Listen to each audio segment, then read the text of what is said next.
Hope you're ready. Comments are disabled for this video.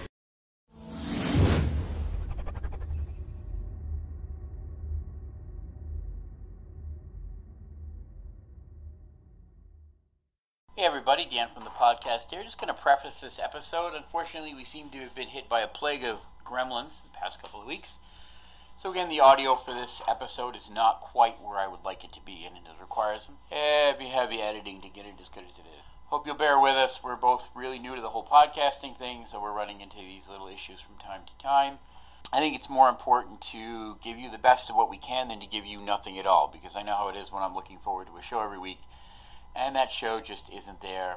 It's really disappointing. One thing you will find, though, is so even though the quality audio isn't quite where I'd like it to be, the quality of the content is excellent as always. So here's the episode for this week. We'll have things ironed out for next week. And as always, feel free to swing by our YouTube channel and check out the Magic Drafts. Thanks for listening.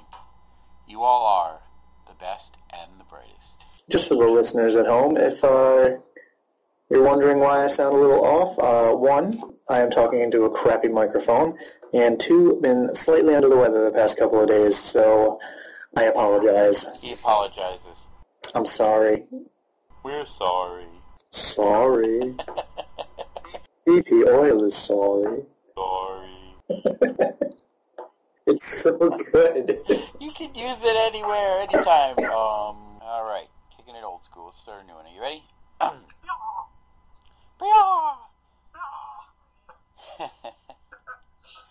This is episode 5 for April 1st, 2014. Let's chat.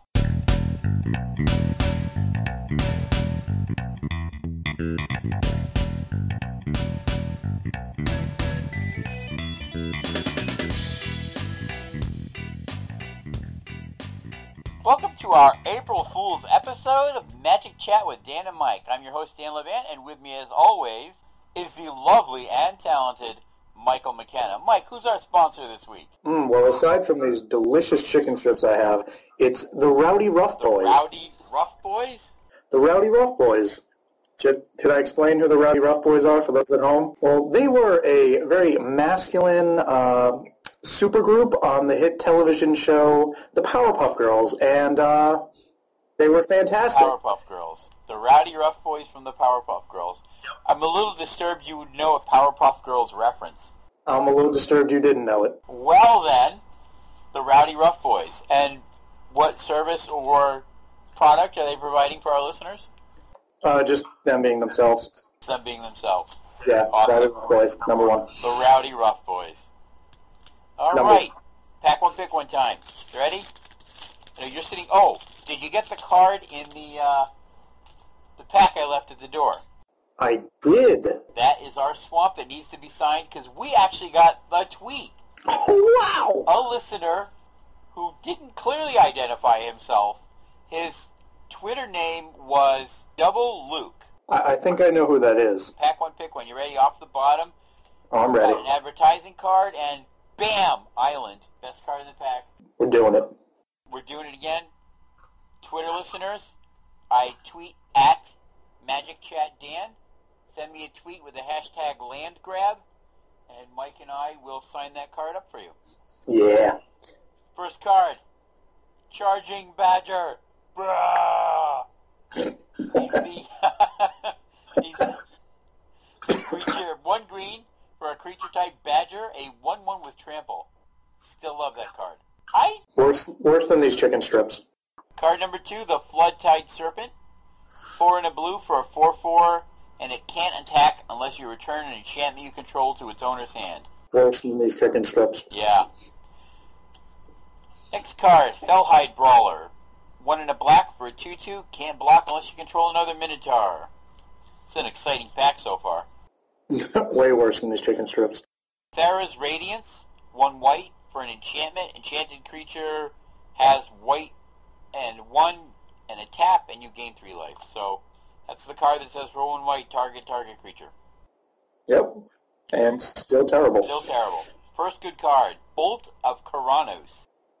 Ooh. 1 red for a sorcery. It does 3 damage to target creature or player, and you scry 1. Solid removal. Yep, totally at the front of the pack right now. Over nothing. What? Over nothing, yeah. Karametra's Favor. 1 in a green, enchantment aura. Enchant creature. When it enters the battlefield, you draw a card. An enchanted creature has tap, add 1 mana of any color to your mana pool. I still am not a fan of that card.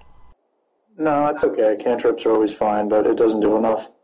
I don't think so. I mean, it's not unplayable, but I'm not excited about it. It doesn't curve you the way you want it to, a lot of the time. Now, this card's a sweet one. The Oresco Sun Guide. 1 in a white. For a creature, Cat Monk. He has Inspired. Whenever he becomes untapped, you gain 2 life, and he's a 2/2. He's good. Yeah, he's a great common from white, yeah. Next card, Stratus Walk. 1 in a blue. Enchant creature. When it enters the battlefield, you draw a card. Enchanted creature has flying and can only block creatures. This card's dipped a little bit for me. At the start of the format, I thought it was really cool, but it's just okay. It's not better than Bolt or Sun Guide. Yeah. No, definitely, I agree with that. Next card is Nullify. Blue, counter target creature or aura spell. Meh. It's too hard to cast. Like, in limited games, counter spells just aren't as powerful because you want to be tapping out and applying pressure to the board every turn. You don't want to sit back and hope your opponent plays the card you want to counter on that turn. Next card is the Impetuous Sun Chaser. 1 in a red.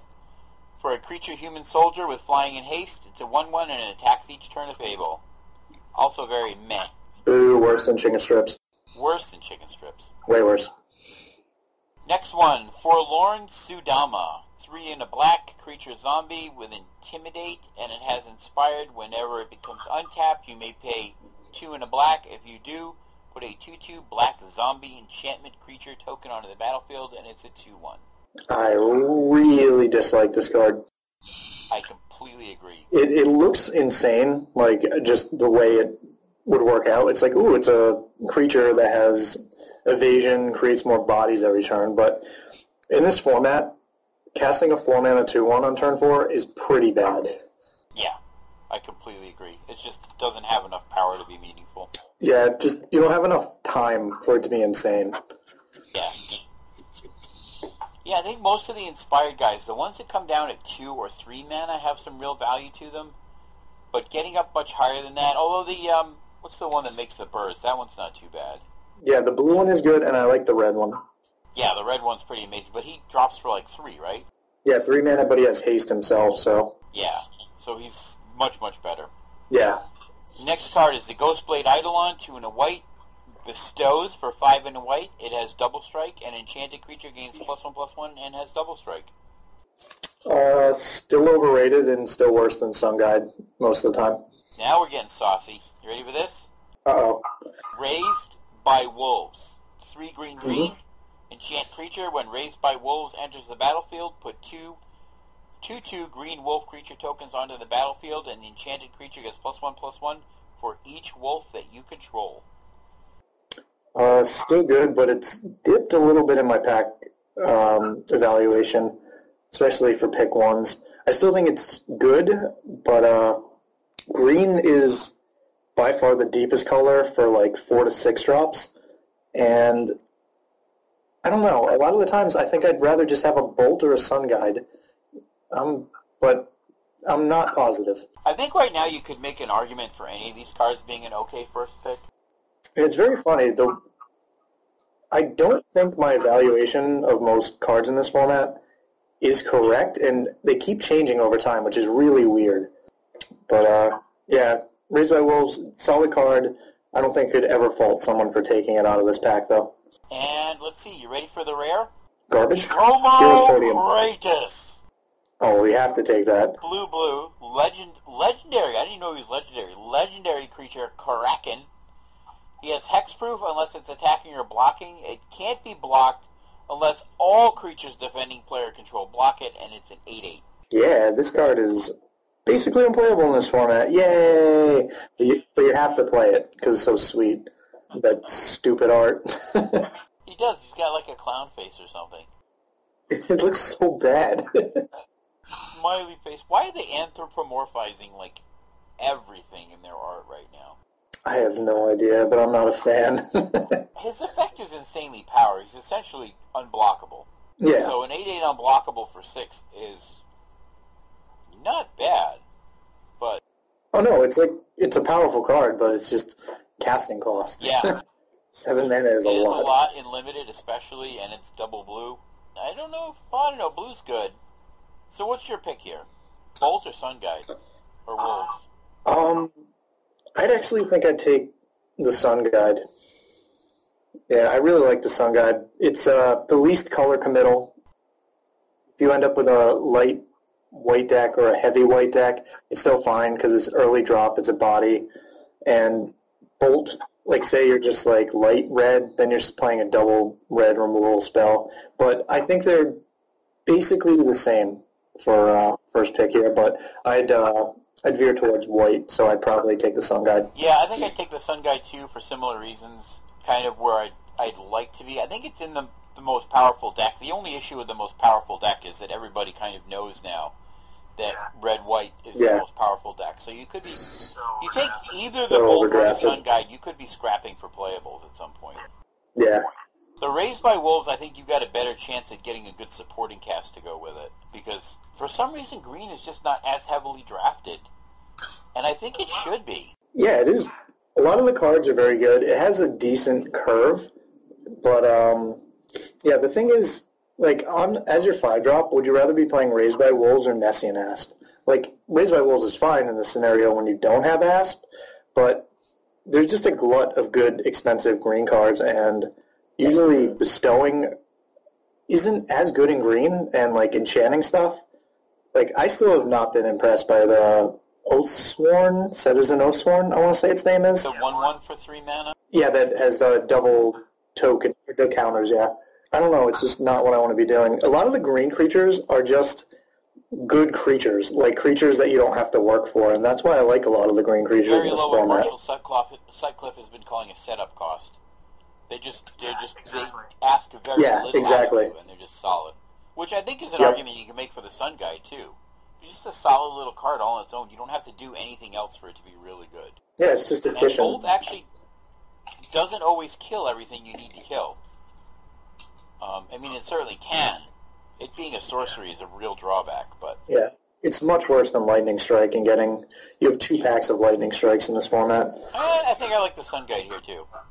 Speaking of Nessian Asps, I did a draft today. I'll be putting the videos up later. I got to grab a Perplexing Chimera. It was sweet, and my opponent just flippin' tapped out and ran a Nessian Asp right into the Chimera. And I was like, thank you for the Nessian Asp. You can have my 3/3, and I'm never going to cast another spell for the rest of this game, and that's fine. Oh, it was delightful. Quality opponents. All right, let's get on to Magic News.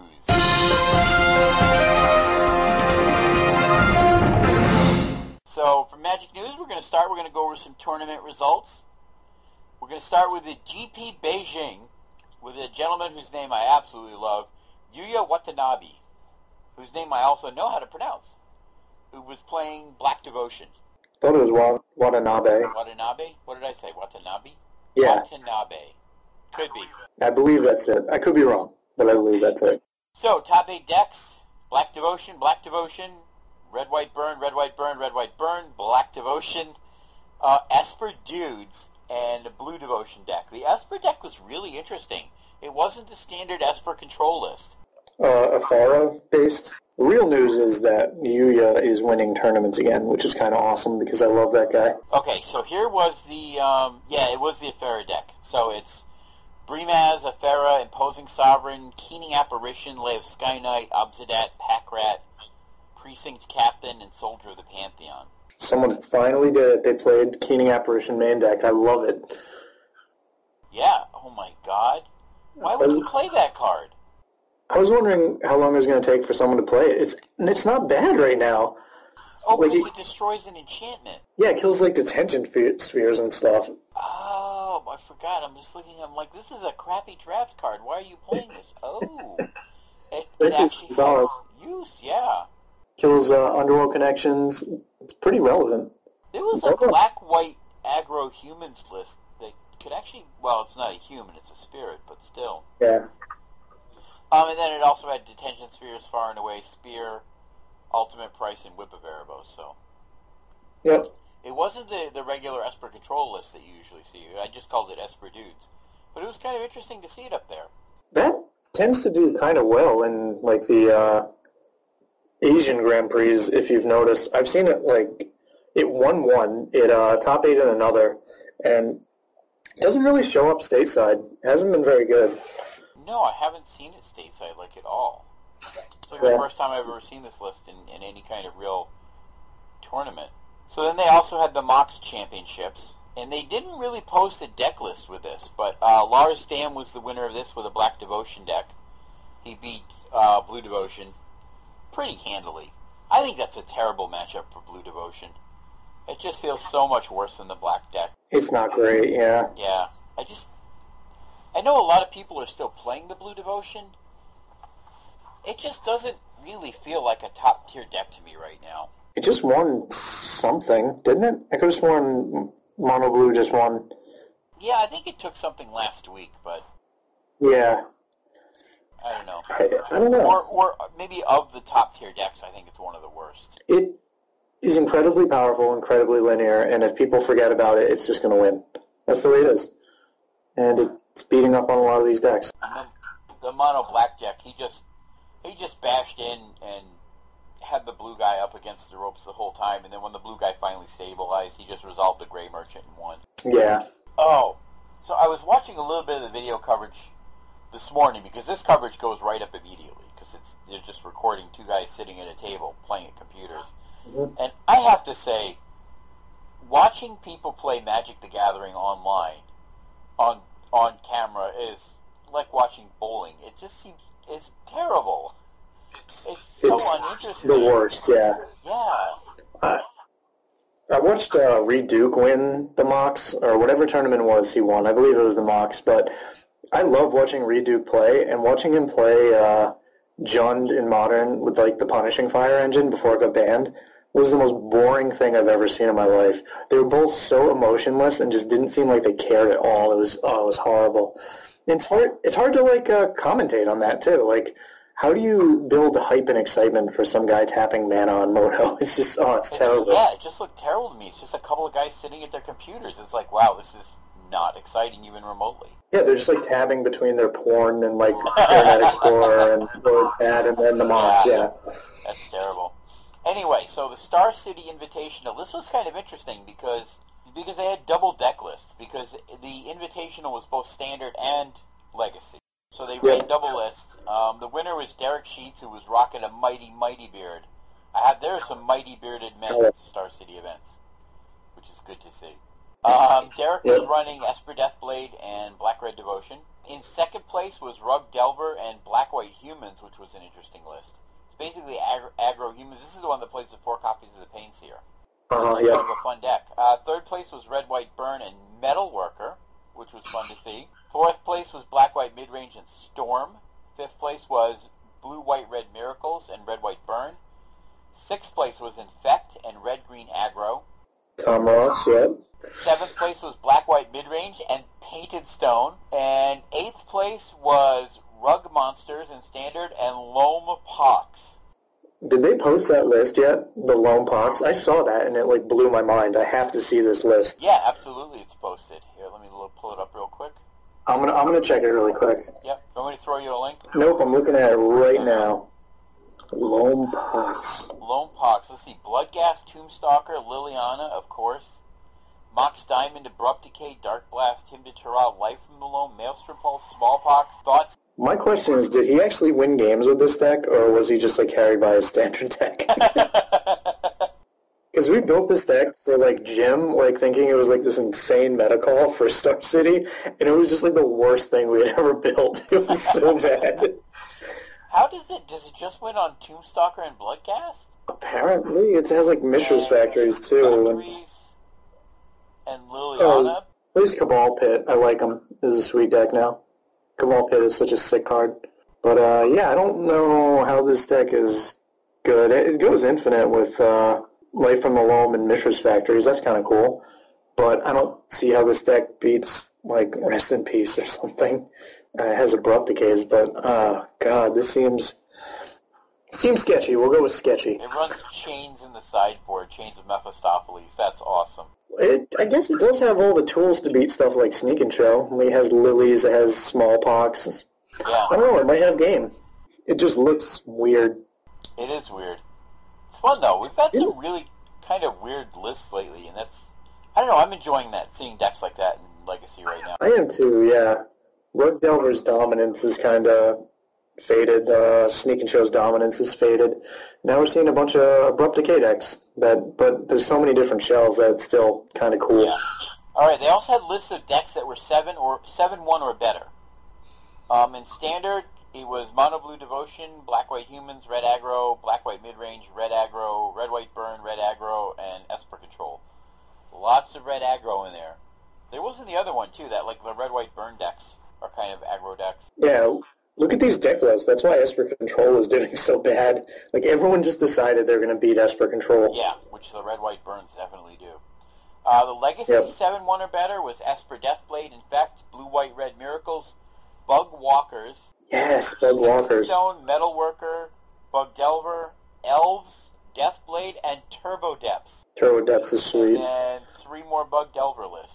I mean, Bug Delver is definitely a deck, a premier deck right now. Probably always will. Yeah. It's still the best deck, I think.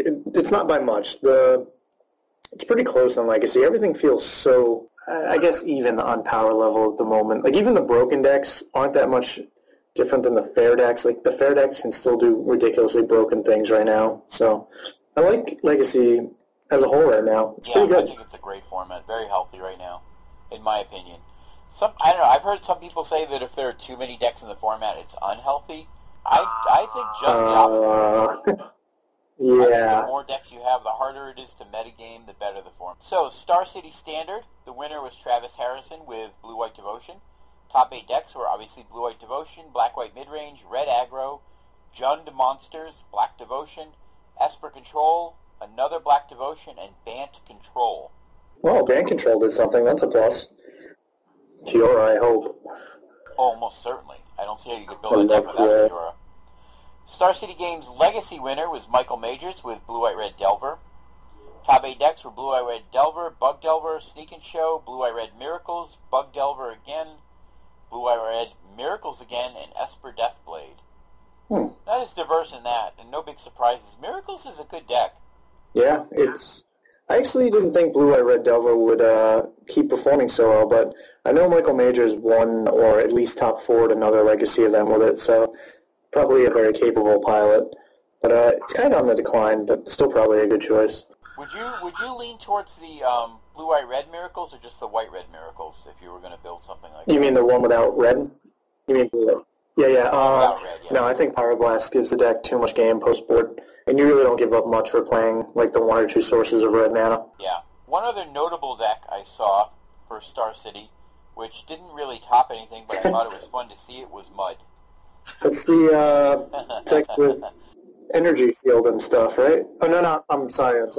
Yeah, Lodestone Golem, the Kuldotha Forge Master, so you sack things and you put a Colossus into play, Sundering Titan and Wormcoil Engine, and a pair of Karn Liberated. Ooh, that's spicy. Yes. Hold on a second. I have it right here. Real quick here. Listeners should know that Dan Levant loves himself a Karn. Probably my second favorite Planeswalker. I got to play him in Standard, and he's just disgusting. Oh, and it plays the Spine of Ishtar, too. I love that. That's such a good card. Platinum Imperion? Look at this. This list is sweet. I would be very happy playing a list like this. And again, I mean, Metalworker's probably an expensive card, isn't it? It's like 20, I think. Maybe 25. Karn's up there, though. He'll come down. 60 right now.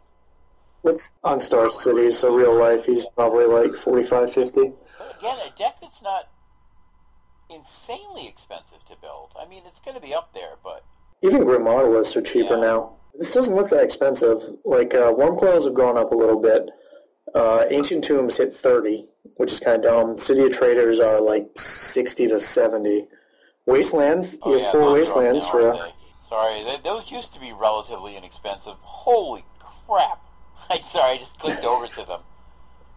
Like, the regular ones are 120 to 130. That's, Yep. yeah. Gross. Makes me want to sell mine if I wasn't using them. Makes me wish I had more. Anyway, it was just fun to see that. Total fun to see that deck. And, you know, something that's really fun. I got to throw in a little story about the spine of Isha.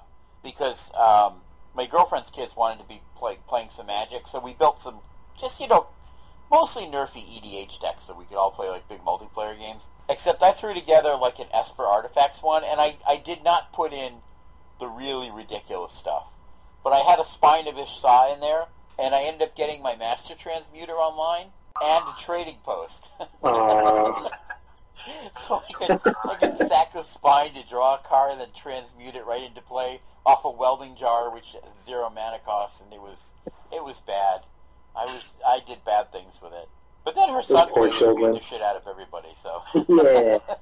So the other thing I want to pick up a little bit in the Magic news, you went to a PTQ this weekend. I did. How did that go? What format was it? It was sealed, so Theros, or Born Theros, whatever it is, limited. And, yeah, it didn't go so hot for the group we took, but, didn't really expect it to. Wasn't feeling that great, but 6 of each and 6 people going it. Of the sealed product, though. It's like 3 packs of each, right? Yeah, 3. Yeah. I had a mediocre pool with a Breemaz, who's infinitely worse than Iolon at Countless Battles, for those at home, and a Chain to the Rocks, which is pretty much the best card in my deck. So I ended up playing a 20 playable cards, 3 terrible cards, red-white aggro deck. Wow. Didn't get there. Sad face. Yeah, I was actually in all of my games, and a lot of it felt like if I ever drew one more spell, I'd win. I flooded out a lot, I mulliganed a lot. The deck just wasn't powerful enough, and everyone else was doing very good things. Good opponents, too. Usually the first 3 or 4 rounds I play are pretty easy in PTQs, and they're kind of just like free wins, but I faced some good people, and there were good matches, so I had fun. We got to go out to eat, and then we cubed at my house after, because everyone scrubbed out early. Oh, sweet. Well, that's one upside to scrubbing out, is you get to cube afterwards. Yeah, it was way more fun than the PTQ. Cool. All right, I think that's about... Oh, wait a minute. Not it for Magic News, because I wanted to touch on this article that I saw about Magic at PAX East, which is, just a few weeks away. I don't know what PAX East is. You don't know what PAX East is? No, I really have no idea. I know, like, Giancarlo goes to it, but that's about it. It's a huge gaming convention. I worked it a couple years back for TJ's Collectibles. I was just training, demoing and teaching people to play Magic and stuff like that. And Danny actually judged an event, which was cool. Or assisted to judge an event. I was just saying, I didn't think he was a judge. Yeah, he was helping out, but it was a huge event. It's always a huge event. It's where they'll hold big panels, and this is where they spoil all the, like, they will announce here what the name of the next set is going to be, the fall expansion. Oh, I didn't think it had anything to do with Magic. I thought it was like a gaming convention, like video games. Its primary focus is video games, but Wizards definitely has a booth there. They do a lot there. They have a big panel. Again, they are hosting their panel with, let's see, Mark Purvis, Dave Guskin, whose name I know, Dave Humphreys, Jenna Helland, and ... special guest. Maybe Scott Vargas. I hope so. And TJ's Collectibles is going to be running the Magic events there. And they have all kinds of wacky things going on.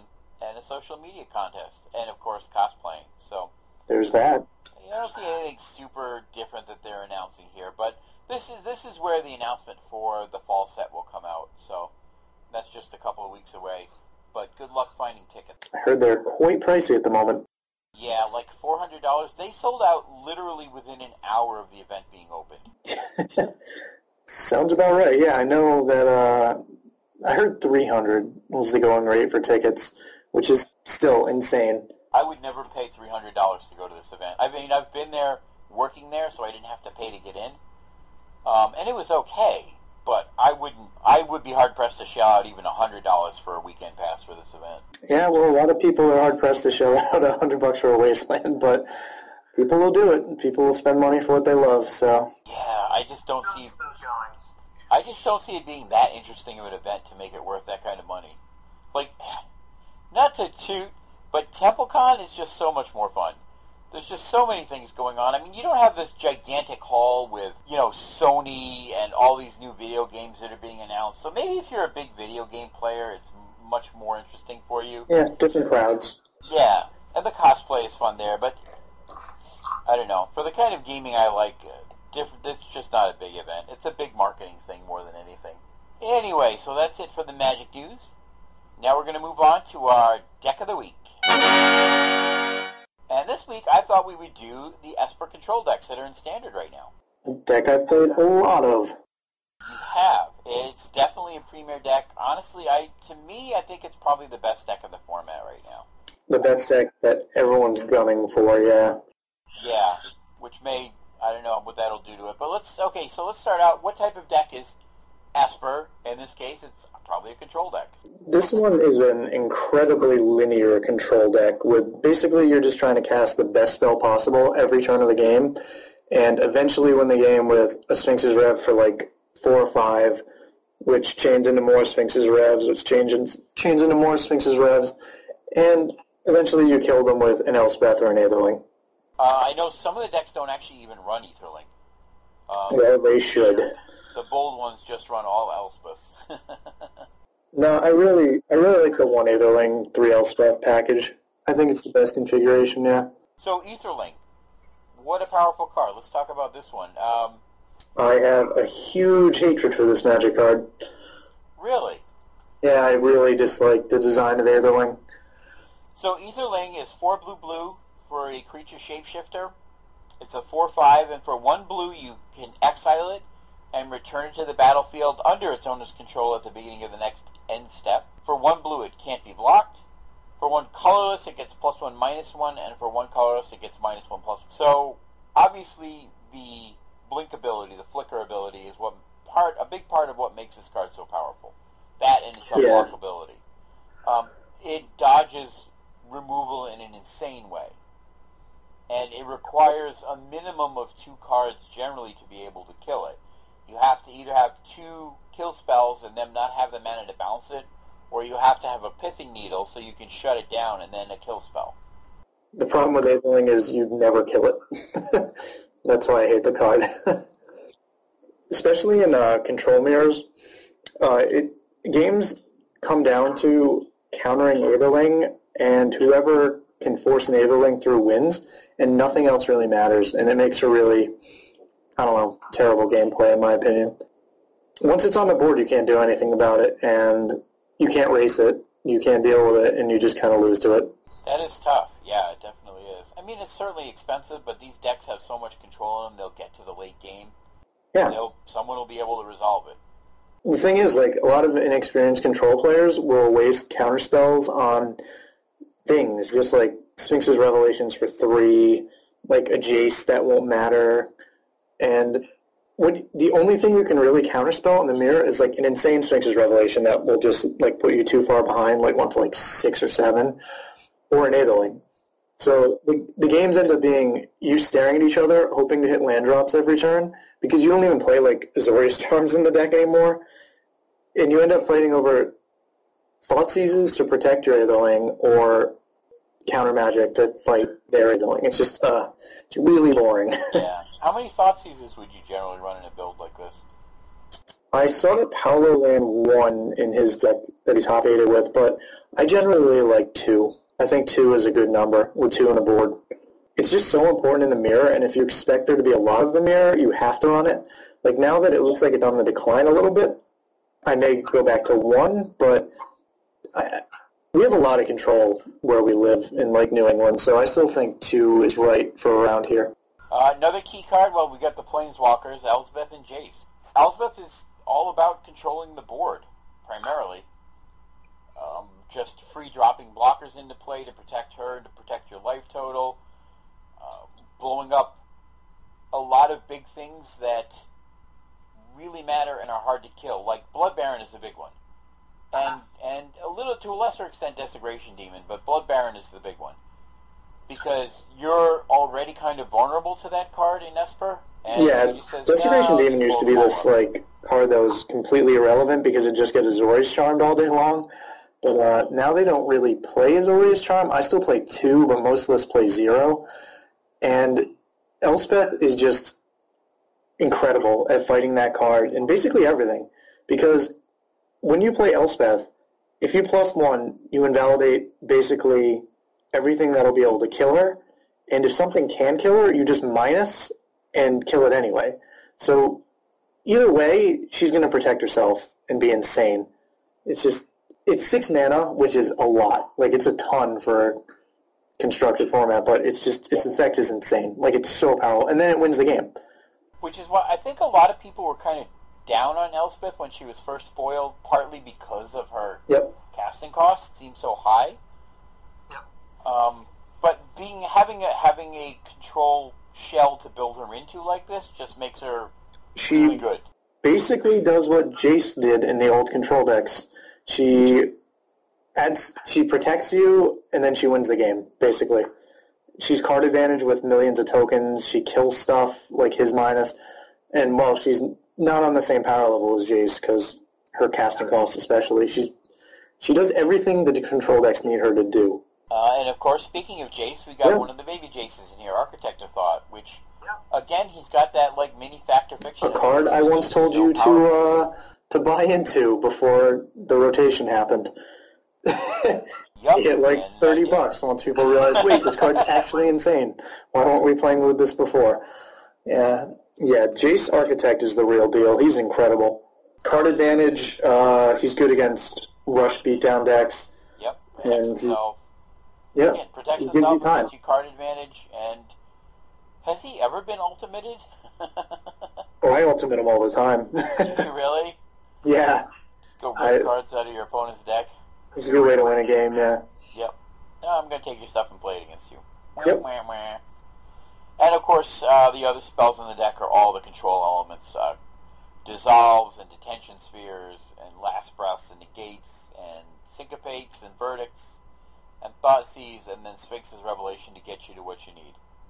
Negate I haven't been happy with. I saw it in Paolo's list and I tried it, and it seemed pretty bad. So, for those at home, probably don't try Negate. It was disappointing. But if you want to, in that spot, probably just another Last Breath. I think his list ran 1, and I don't know. I like 2. Last Breath is a good card. And then, of course, in the sideboard, Pithing Needle's a big one in the sideboard. And Architect of Thune. I mean, sorry, not Architect of Thune, Archangel of Thune. Just a really great card because a lot of people in Game 2 are going to board out removal against this deck. I mean, I know in Mono Black I board like all my spot removal out, or nearly all of it. Yeah. And that's part of what makes Archangel so powerful is because you bring that in and now they don't have answers for it that they would have had if they didn't think they were playing blue-white control-based decks. Mm-hmm. I personally don't like Archangel on the board, but that may just be me. I don't know if that's like the thing a lot of people agree with. I don't like cards that, like creatures to board into in control decks. Even though my opponent's boarding out most of their removal, I still don't generally like doing it.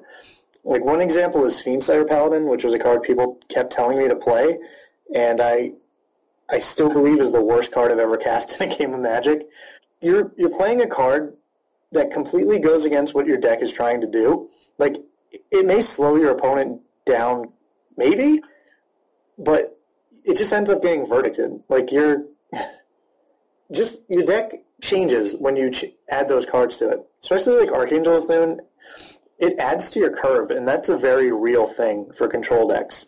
Like, if you're boarding it in against an aggro deck, you need your deck to be fast. If you're boarding an Archangel, that's like a fine finisher type thing, but your deck already has fine finisher type things like Elspeth. Like if you're bringing it in for Aetherling, that's fine, because Aetherling is just terrible against aggro. But there's costs to bringing in cards like this, especially a card like Blood Baron, which is generally overused. People think it's better than it actually is. Well, it's not this game ender that people want it to be. Like if you play it against like the mono red deck, they don't care. Like, they just play a Phoenix or burn you. It doesn't matter. Bloodbaron's always been a solid performer for me. I actually rated a little higher than the Desecration Demon, but well, it works in the shell of your deck too. Your deck curves into these type of creatures. Like you have a foundation for it. When you add Blood Baron in the control deck, you're just jamming it into a deck that already has a game plan. Yeah, I definitely don't think Blood Baron is all that great in this deck. I would definitely agree with that. It's definitely not. It doesn't feel like I'm not a finisher. fan. It just feels like a solid player. That's the thing. It's not a finisher against the decks you want it to be a finisher against. Yeah. You already have enough finishers as Esper Control. So definitely it feels to me like this deck is well positioned because it kind of has answers to everything that's really going on in Standard right now. I think it's just it has a lot of good overall answers, and I don't feel like it has any matchup that it just auto loses. There's bad matchups, but yeah, there's really no auto lose. You can still even beat like Red White Burn. It's possible. Yeah. But this deck reminds me a lot of Jund from the last format. I may have mentioned this before. It's just a pile of good stuff. Yep. Good, powerful cards. Good stuff in different colors. Yep. And hey, just playing whatever color good stuff it's good stuff for a reason. Yeah. So, all right. So that's our deck of the week. Now we are going deep.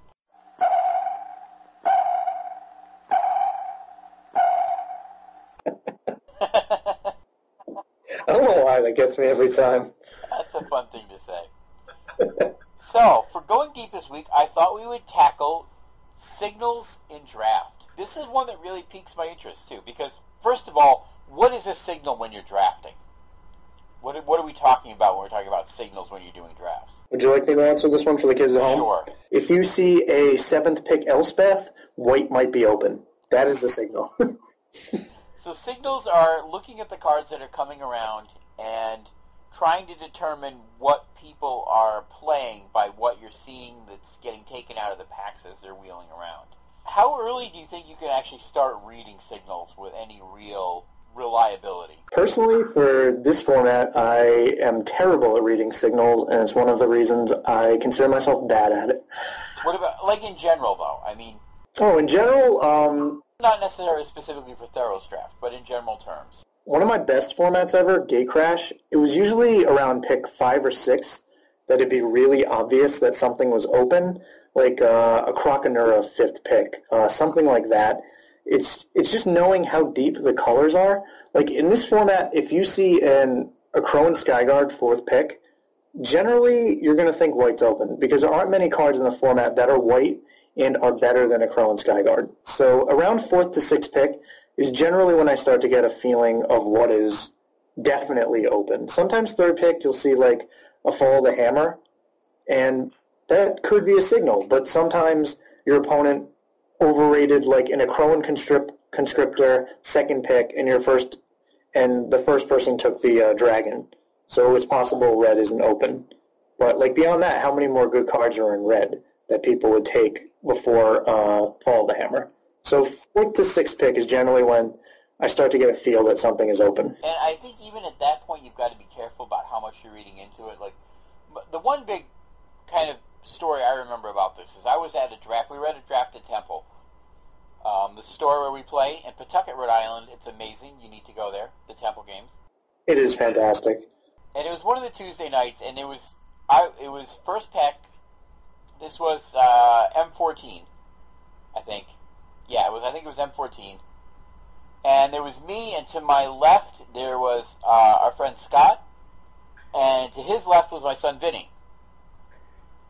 And I remember I cracked open my pack, and there was a Doomblade and some other black bomby creature. Either it was Liliana's Reaver. I remember this. It was Liliana's Reaver. That's what I thought. I couldn't remember if it was the Reaver or if it was the Sengir Vampire, but it was Liliana's Reaver. So I'm looking at a Doomblade and a Liliana's Reaver. And I knew that Scott to my left was not going to be in black because we're very casual on Tuesday nights, and he showed me his first pick. It was some bomb that was not black. It was green or red or something. So I realized that whatever I didn't take was going to make it to Vinny, and I said to Vinny, I said, you're going to get a card, you're going to think it's a signal, it's not a signal. I said that to him straight up. And I think I took the Reaver and passed the Doomblade. I can't remember which one I took, but I took one, passed the other. He looked at the pack, saw the bomb that was left in it, and assumed the black was open, and tried to draft into it. And that's the kind of thing I think you have to be really careful about, is that on your 3rd pick, you might see a really amazing card, like Follow the Hammer, in Theros block right now, Mm-hmm. and you see Fall of the Hammer in your third pick, and you'll go, oh, good, red is open. Except you don't know, first of all, you don't know that there wasn't another good red card like the Phoenix that was also in that pack that someone chose over the Fall of the Hammer. You also don't know that you're also assuming that the person 2 seats to your right is evaluating cards the same way that you are. They may have opened that pack, seen well, you couldn't see Perforos and Fall of the Hammer. They may have seen Bolt of Keranos and Fall of the Hammer, and said, oh, I think Bolt of Keranos is a much better card than Fall of the Hammer. Yeah, they just misevaluated the card. It happens all the time. Most people would assume. So, like, that early, like, obviously pick 2, pick 3, even pushing pick 4, I think you have to be careful about how much weight you're giving to those signals at that point.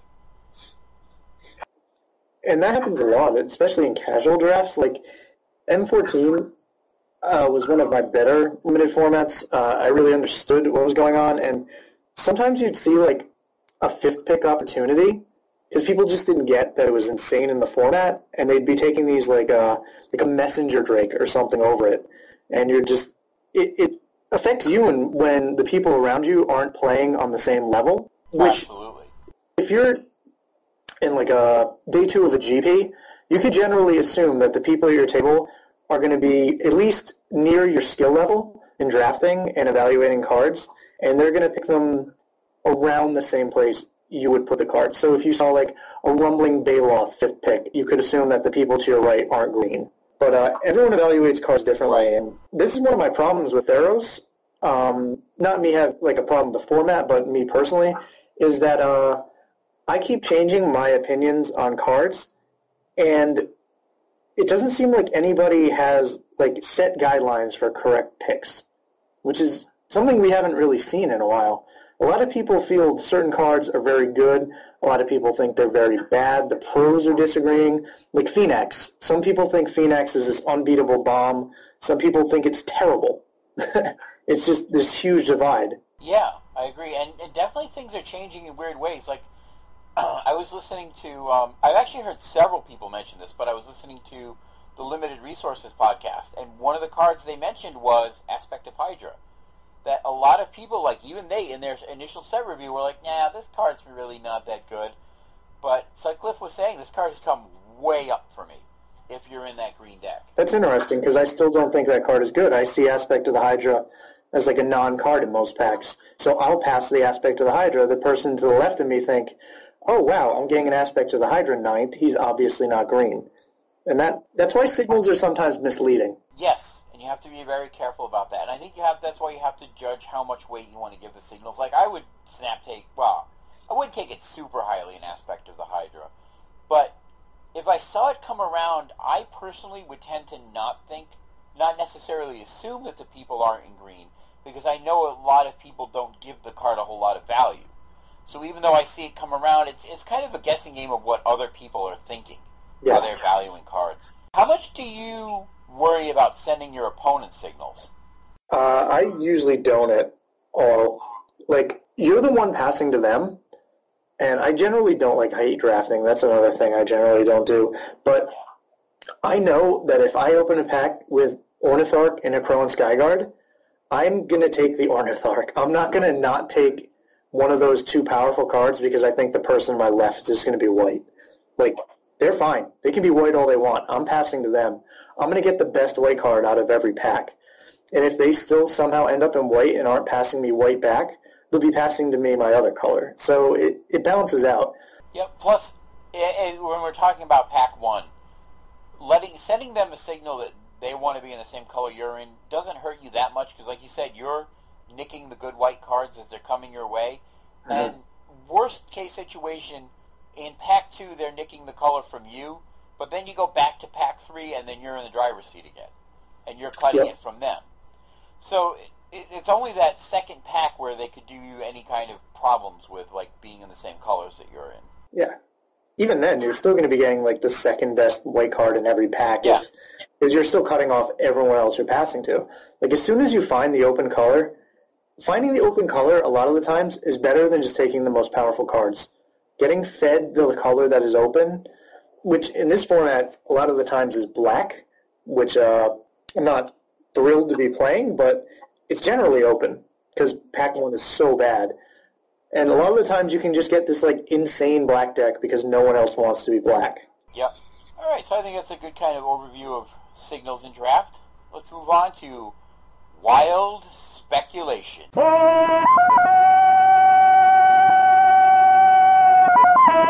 So, don't really think we have any big topics. Is there anything you have your eye on right now as far as pricing goes? Might be going up, might be coming down. You mentioned Karn. You've mentioned him a few times, but... He's come down a little bit. He was like 70 to 80 on Star City a couple months ago. Yeah. So, Mike, back, you have your eye on Shocklands, I hear? I do. Let's just take a gander. We can just look around the internet for the price of Shocklands right now, and you can basically get any of the ones you want for like $7 to $10. And people may remember the last time Shocklands spiked, which was Modern Season a few years ago. Yeah, they were $30 to $40 each. And while it's really easy to think now that, hey, there's millions of Shocklands, I can pick them up later, that's the same thing people said about like Splinter Twins and like birthing pods. They're going to go up again. It's going to happen. It's like inevitable. They're going to hit $20 to $25. As soon as they rotate from standard, I think they're going to start to creep back. Absolutely. Shockland, Fetchlands, they used to be cheap too. There were millions of them because at the time you get this sensation that they're everywhere and they're just easy to get because everybody has them. And as soon as rotations happen, people dump their cards. They end up in vendors. The people around you have less of them. And that's when the cards start to creep up because everyone was trying to buy them. And the supply isn't there for them anymore for easy trades. Yeah. So Shocklands, if you can get them in this price range, they're pretty much easy money. They're free money. Cool. Yes, definitely. I definitely agree with that. I think it's some good advice. I know a while back I had cracked open a Mutavault and I traded it for a Shockland, and in the moment it probably wasn't worth it, but I think long term the Shockland is going to be worth more than the Mutavault long term, or at least on par with. I agree. Mutavault was like $12 at one point in Standard because even I didn't think it was going to be a good card. Like, I didn't see this happening. Like, now it's getting played in nearly everything. It is. It's the right format for the card, and it's very good. But it's easy to forget when you're, like, pigeonholed and narrowing in on a certain format. Like the last one, Mutavault was terrible. It's really easy to forget how powerful it actually is as a card. And the people who do realize that it's very good and can be good in the future, like I predicted with Jace Architect, I thought a different format, something different, this card's going to be great. And that's the same thing that happened with Mutavault. And while I missed that one, other people didn't. And they made a bunch of money on it. Well, it happened with Desecration Demon, Packrat, and Night Veil Spectre. All of which I still think are terrible Magic cards, but are definitely worth more money. Yeah, they were mediocre. Well, I mean, the thing about Demon is it's a 6/6 flyer for 4. That's just powerful. And it was always fighting against Lingering Souls and other stuff, and it was always... Yep. That drawback just always gets me. I know it's there, and it just... I won't accept that it's good. If you look at it, it's just a powerful card on its own, and you can tell, like, it's the kind of card that has the power level that if it has the right format around it, it can be. That is true. I just always felt that it was closer to Browbeat than it was to whatever generic good creature. Deathrite Shaman. Yes, if you look at Deathrite Shaman in Standard, he's weak. He's just basically not playable. Garbage, yeah. Straight money. But banned in Modern and just a complete powerhouse in Legacy, so. Yep. All right, let's talk about some upcoming events now.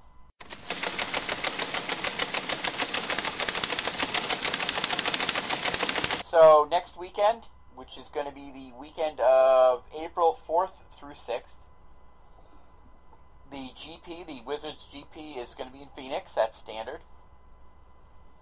Star City Games is in Milwaukee. That's their regular Standard and Legacy. And there's a TCG 5K in Orlando, Florida, which is a bit of a drive from here, but very sunny. All right. Anything else you'd like to add tonight, Mike? If anyone wants to send me some chicken soup to help me get better soon, I would appreciate it. Thank you. Email Mike if you'd like to send him some chicken soup. Yeah, email me some chicken soup. Do you like the noodle soup, the rice soup, or just the broth kind of thing? What's your favorite? Just chicken noodle soup. That's all I want. Do you know how many chicken noodle soups there are? Probably a lot, but send it to me via email and I will enjoy it immensely. I'm going to email you some Yes. chicken soup then. Please do. All right, everyone. Thanks for listening. You can leave us feedback for the show at MagicChatPodcast@gmail.com. You can find us on Facebook at facebook.com/groups/MagicChatPodcast. I'm tweeting at MagicChatDan. Let us know what segments you like, what you didn't, and what type of topics you'd like to hear. And until next time, keep up the conversation. So what do you mean that just chicken soup? There's so many different chicken soups. There's chicken noodle soup, chicken soup with rice, with chunks of vegetables in it, or there's just a plain old chicken broth.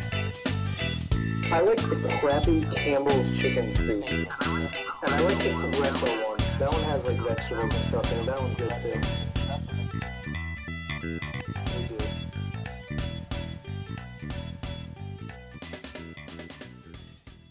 Why are there so many ostriches?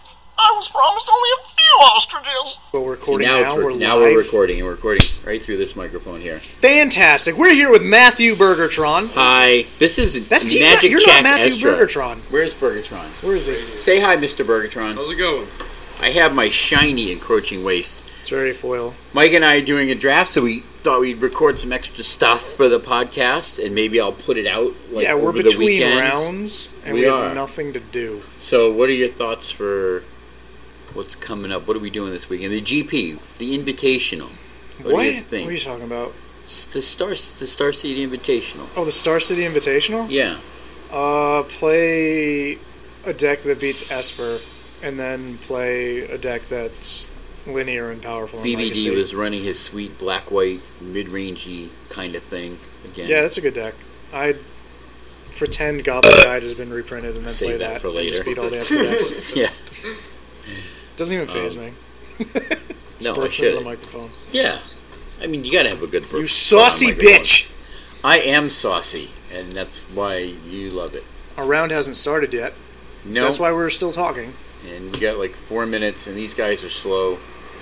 Like, sometimes the wait times on Moto just makes you want to rip your hair out. Because there's that one dead guy who will submit Seriously. an 81 card deck. Bob Clark. Let's try sealed where the build time's 20 minutes. That was John Dorman with words. Yeah. Hi, John Dorman. Hi. That's what you guys should One of be our pals at the temple. What? Yeah, we absolutely should. Do what? practicing for sealed. I can't lose in that format. I don't understand this draft format at Ooh, all. John but I'm gonna Dorman is seal it. opening a Return to Ravnica pack. We could do a crack a pack here. We could do crack a A pack pack. one, pick one. Uh, Rip it open. Catacomb Slug.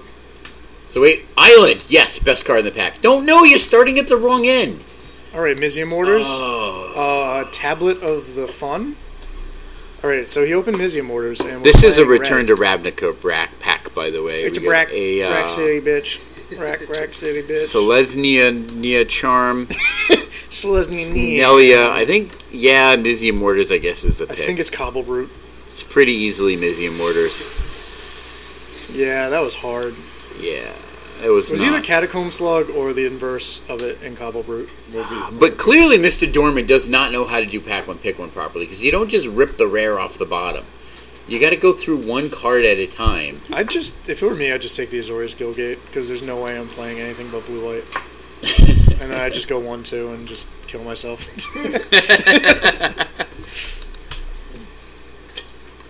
Oh, we're still waiting for this round to start. I miss this format. I miss formats I actually understand. You're not talking about full Ravnica block, because that. Oh, I no, don't think triple anybody Ravnica. understood that format. Carnival Hellsteed. I Yeah, won a lot of games with that. sweet. It's a Mimic good card, Slime, actually. overrated. That card's unplayable. Oh, Splatter Thug, is that Splatter it? Thug is I good. absolutely love that card. I think I take the Hellsteed over the Thug. I'd take the Splatter Thug. Well- I'm a man about curve, and it keeps you in one color. It does keep you in one color, I agree. I'm Splatter Thugging. Thug was sweet. I love Splatter Thug. That card is insane. I want to play with cards like Dead Reveler again. I love those cards. It's like curving out and killing people. That was a sweet format. There's no I doubt enjoyed about it. Lewis got to play Is It every time, and always Yeah. have these like terrible unplayable decks with no Frostburn weirds, which is like the only good Is It card. Ooh, look, our round is going to be starting within a couple of minutes. Oh, could be any minute now. Yup. We're going to come back to this in a Star Thunderwarp. minute. What? That's the guy's name. Star Thunderwarp? Yeah. Oh my god, it is. That's a That's really good awesome. name. I love that. And Powdered Donut. Yeah. Sweet name. Oh, round is starting. We'll come back to you guys. Well, that was a really bad draft, Mike. Good night, That Ed. went really badly. He's just saying goodnight. I'm tired. Yeah, me too. I gotta work in the morning. I have to work at 7. Yeah, I have to be at work by like 7:15, Yeah. something like that. Fun. Sucks. Well, it doesn't suck. It's good to have a job. It is. That's what we learned here today. Yes, that's what we learned. It is good to have a job, and I'm actually fully booked tomorrow, which means I'm going to be making money. I wish I was busy every day. I'm going to make almost $200 tomorrow. It's really good. I'm going to make like $7, and Yeah. I'm going to hate the people I have to interact with. And I am going to rub naked women. So, Yeah. I'm going to rub money together. what do you say? Although I didn't get to rub Charles the other day. Nope. What? One of my coworkers got to rub him instead of me. And if you could see Charles, you would know just how jealous I am.